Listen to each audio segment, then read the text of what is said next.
الحمد لأهله والصلاة على أهلها أما بعد فأعوذ بالله من الشيطان الرجيم بسم الله الرحمن الرحيم وما كان لمؤمن ولا مؤمنة إذا قضى الله ورسوله أمرا أن يكون لهم الخيرة من أمرهم صدق الله العظيم۔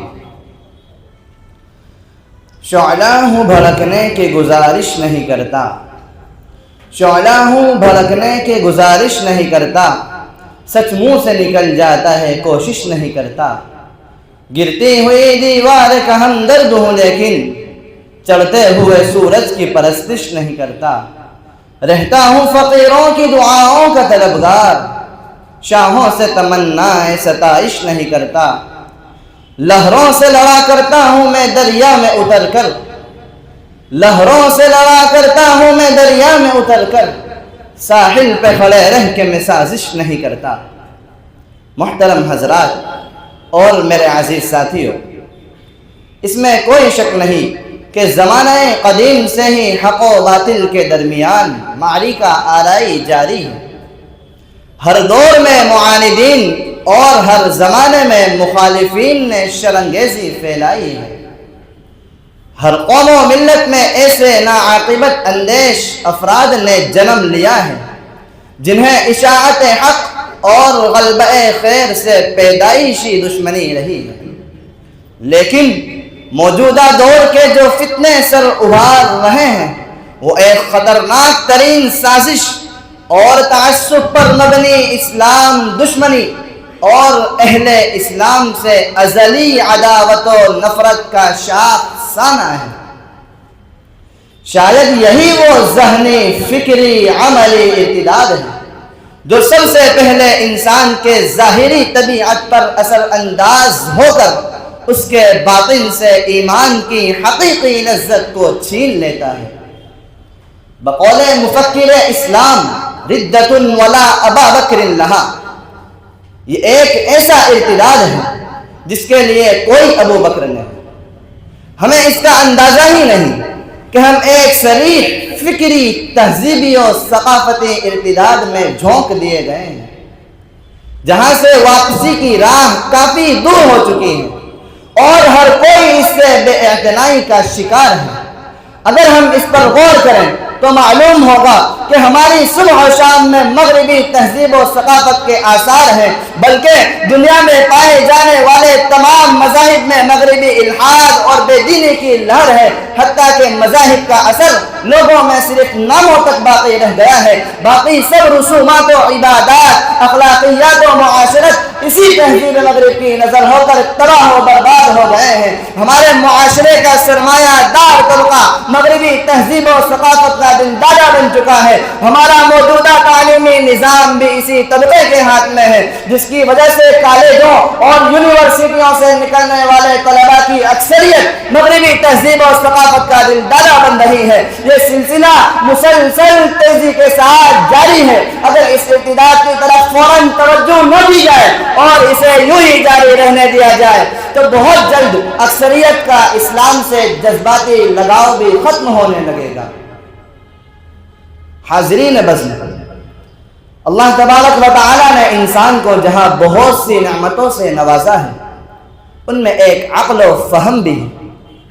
یہ عقل ہی کا کرشمہ ہے کہ انسان فضا کی بلندیوں کو ناپ رہا ہے، اس نے چاند اور مریخ پر اپنے قدم رکھ دیے ہیں اور سمندر کی اتھاہ گہرائیوں کو فتح کر رہا ہے، اسی لیے اسے اپنی عقل پر بہت ناز ہے۔ لیکن اسلام ہمیں بتاتا ہے کہ عقل اور مشاہدے کی سرحدیں جہاں ختم ہو جاتی ہے وہاں سے اللہ تبارک و تعالیٰ کا غیبی نظام شروع ہو جاتا ہے۔ اسی غیبی نظام کے تحت ہم خدا پر، وحی کے نظام پر، انبیاء و ملائکہ پر، جنت و دوزخ پر اور آسمانی کتابوں پر یقین رکھتے ہیں۔ بحیثیت مسلمان ہمارا یقین ہے کہ آنکھیں غلط دیکھ سکتی ہے، زبان چکھنے میں غلطی کر سکتی ہے، ہاتھوں کا ادراک غلط ہو سکتا ہے کہ کان سننے میں غلطی کر جائیں، لیکن جو بات اللہ تبارک و تعالیٰ نے فرمائی ہے اور جو بات اللہ کے رسول نے کہی ہے وہ کبھی غلط نہیں ہو سکتی۔ یہ یقین ایمان کی بنیاد ہے۔ اسی لیے قرآن مجید نے بار بار وضاحت کی کہ کسی عمل کے جائز و ناجائز ہونے کا معیار یہ نہیں کہ انسان اس کی مصلحت کو سمجھ جائے اور عقل اس کا ادراک کر لے. یہی وجہ ہے کہ اللہ تبارک و تعالیٰ نے جو احکام دیے ہیں ان کی عقلی حکمت و مصلحت کا ذکر نہیں فرمایا. حالانکہ خدا حکیم کا کوئی حکم حکمت و مصلحت سے خالی نہیں ہو سکتا، کیونکہ احکام شریعت کو اس لیے ماننا ہے کہ وہ اللہ تبارک و تعالیٰ کا حکم ہے، اس لیے نہیں کہ وہ ہماری عقل کے مطابق اور ہماری مصلحتوں سے ہم آہنگ ہے.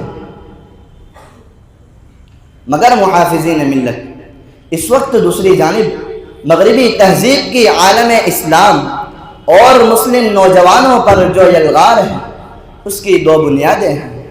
ایک یہ ہے کہ جو بات عقل میں آئے اسے قبول کرو، اور جس بات کو ہماری عقل قبول نہ کر سکے اسے خاطر میں نہ لاؤ، چاہے وہ بات مذہبی صحیفے ہی میں کیوں نہ آئی ہو.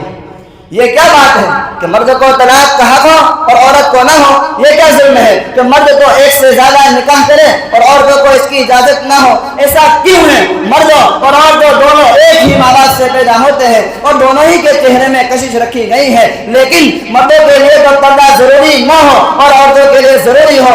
یہ اور اس طرح کے کتنے ہی سوالات ہیں جو اس بنیاد پر اٹھائے جاتے ہیں کہ انسان کی عقل کوتاہ جب تک کسی بات کو قبول نہ کر لے وہ قابل قبول نہیں سمجھتا. دوسری بنیاد ہے شہوت پرستی، یعنی جس بات سے انسان کو لذت حاصل ہو انسان اس کو کرنے کے لیے آزاد ہے.